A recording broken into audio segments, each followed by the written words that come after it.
To thine own self be true. If you're a literature student or someone who enjoys reading or art, you've probably come across this quote somewhere before. It's from Shakespeare's Hamlet.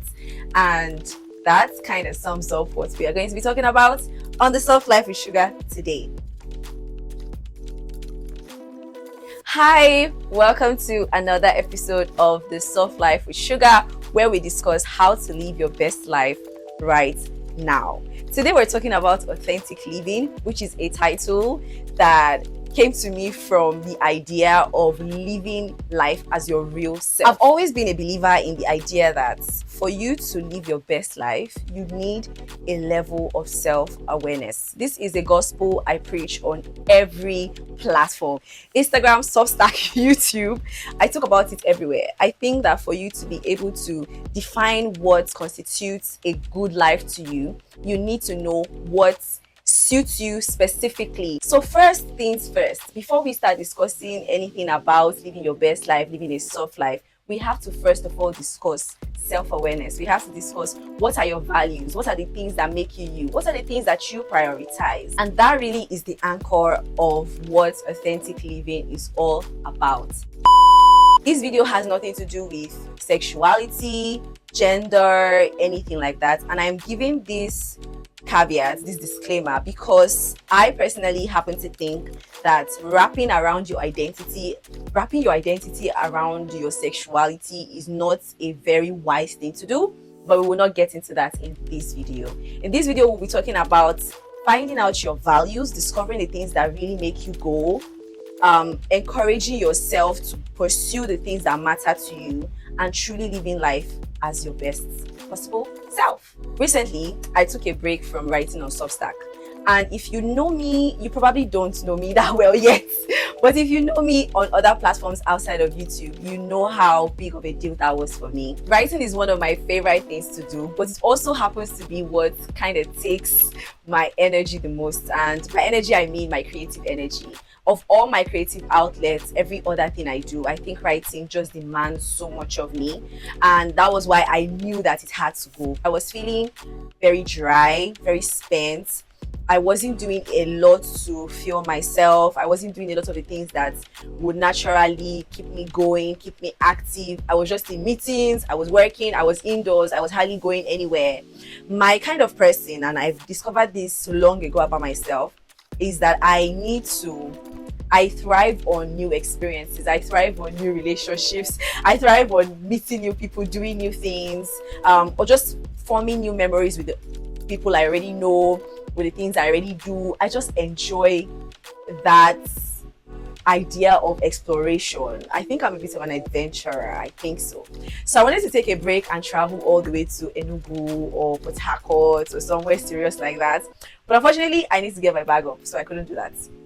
I could only go to Lagos. I had to go to Lagos. There was another time I took a break like this, sometime in 2023.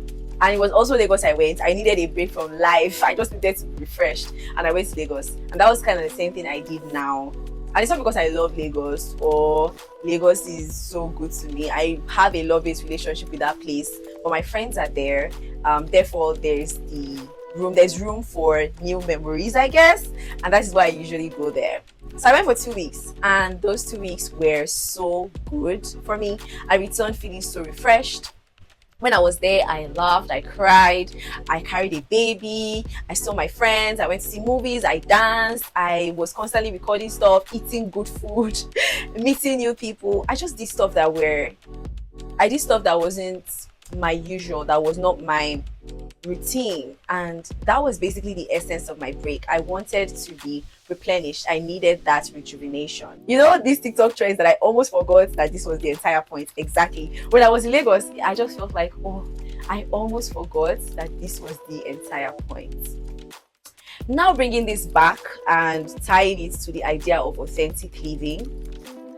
First of all, knowing myself, that self-awareness of what truly makes me tick and what truly refreshes me is the reason why I took that trip to Lagos. It's the reason why I felt like I needed a drastic change, a change that was as serious as not writing, not really doing much of creation, and just taking a break. One thing that came out of that experience for me was that I need to ensure that I find a way that these kind of experiences are embedded in my life, are embedded in my day to day or in my month to month. Like, I shouldn't let an entire week or an entire 2 weeks go by without doing something that feeds me. That feeds, when I say feeds me, I mean that supplies me more creativity, that inspires me. That's the word I was looking for. And now for me, that is a personal value that I live by. It's not something that is generic, it's subjective. And you need to find those kind of values for yourself. You need to determine what your personal values are.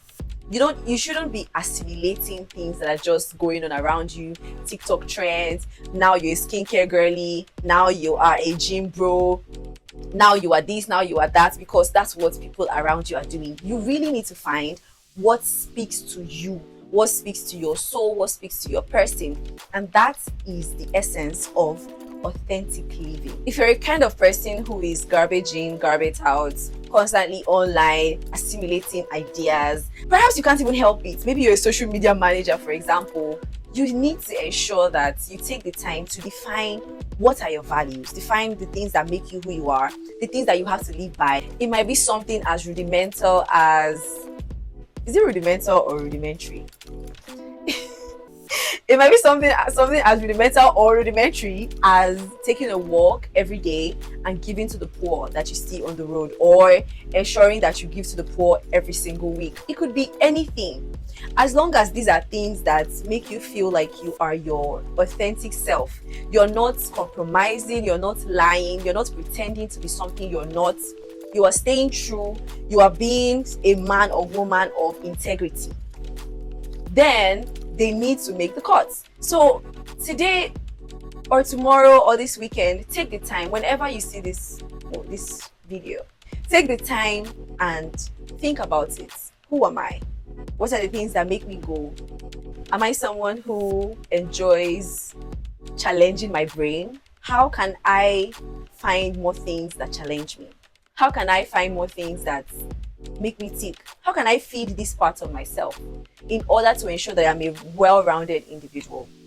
Live life as your most authentic self. Because when we think about living your best life, I think we just say living your best life, and in our heads, it's about being on a yacht in Dubai, shaking your ass in a thong. That reference is so old. I hope you remember. But yeah, it's more than that. It's way more than that. And obviously, I also want to be somewhere sipping champagne and living my, just being a boss fangirl, that kind of thing. But that's so simple. That's basic. Living your best life is about not being squeezed, not squeezing yourself in order to allow other people's opinions, other people's ways of lives and cultures to determine how you will do your thing. It is making a decision and sticking to it. It is being a person of integrity. That is one of the ways to live your best life. So thine own self be true doesn't mean you shouldn't submit to a higher power or you shouldn't worship God. In fact, I think that this is an ideology that is supported by the Bible. The Bible has, replete in the New Testament, I believe, talk about having faith and holding it with a strong conscience. And that is basically what to thine own self be true means. It is living truthfully with your conscience, in alignment with your conscience. If you go to bed at night and actually think about your decisions in that day, the things you have done, the things that you said yes to, the things that you said no to, will you feel like you were true to yourself? Will you feel like you truly represented yourself as who you are? Or will you feel like you were just acquiescing? Acquiescing? I don't know how to pronounce that word. I'm a reader, guys. I'm a reader. That's how I know words. Will you think that you were just doing that? Or you were assimilating thoughts and those were the things that were informing your decisions? Or would they actually have been decisions that were made from a place of oneness with your being? So know yourself. Know yourself down to the littlest possible things. I'm not saying know yourself to the point where you entirely trust yourself, but there should be a certain level of trust in what you can do and what you can't do. You should be able to say, people should be able to say about you, oh, this person will not do that, because It's their personal conviction, it's their personal rule, it's a matter of their personal value. They will not do this. If there's anything I want you to take away from this video today, it is that you need to live as your truest self. And that is the only way to live your best life. If you're young and you're watching this right now, you don't know what God has done for you. I'm joking, but really, it will save you from looking back on your life when you're old and gray and feeling like you were a round peg trying so hard to fit into a square hole all your life. You're someone who had dreams and desires and goals that were different from the things that you finally ended up doing. You don't want to look back and see that your entire life was lived based off of trends or whatnot. So my tip for you, or my encouragement for you to live your best life right now, to live the soft life, is finding out the things that truly make you you and creating a sort of code to live by and put structures in place to ensure that you live as that person. Acknowledge your weaknesses, your strengths, things you need to work on, things that invigorate you, things that that inspire you, that make you creative, things that cause you to be more agile at work, to be a better spouse. Think about these things and make room for them in your life. This is the Soft Life with Shuga, and I hope that you feel moved enough to subscribe. Please leave a subscribe. If you liked the video, liked anything I said, even if it was just one thing, please leave a like as well. And don't forget to leave a comment, share. What are your thoughts on this thing about authentic living? Do you think you have been living authentically thus far? Leave a comment, let me know. I'm always there to interact and reply and share, and other people can learn from you as well. Thank you so much for watching and sticking by to this point. Make sure you subscribe. Bye.